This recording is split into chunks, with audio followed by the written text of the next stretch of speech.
క్రీస్తునాథుని యందు ప్రియ సహోదరి సహోదరులారా, నేటి మొదటి పట్టణములో నీవు చేయు పనిని గూర్చి సిగ్గుపడని పనివాడువుగాను, దేవుని సత్య సందేశమును యథాతథముగా బోధించువాడువుగాను, నీవు దేవుని దృష్టిలో మోదమును పొందుటకు శ్రమింపుము అని చెప్పుచూ ఉన్నది. ప్రియ సహోదరి సహోదరులారా, క్రీస్తు పునరుత్థానము ద్వారా ఆధ్యాత్మికముగా నూతనముగా జన్మించిన మనము ఏ పనిని చేయాలి?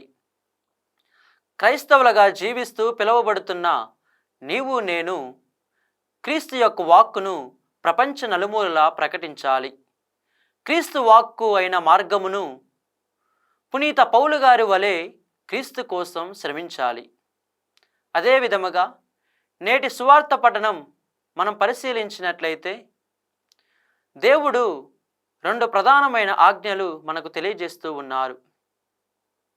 మొదటిది, నీ దేవుడైన ప్రభువును పూర్ణ హృదయముతోనూ, పూర్ణ ఆత్మతోనూ, పూర్ణ మనస్సుతోనూ, పూర్ణ శక్తితోనూ ప్రేమింపవలెను.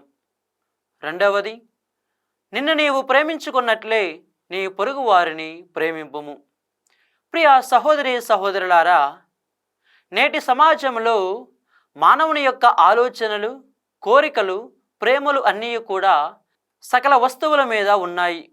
మరియు ఈ లోక సంబంధమైన విషయాల పట్ల మానవుని యొక్క ఆలోచనలు, కోరికలు అన్నీ కూడా ఈ లోక సంబంధమైన విషయాల పట్ల ఈ లోక సంబంధమైన ఆలోచనతో సతమతం అవుతూ ఉన్నారు మనుషులు.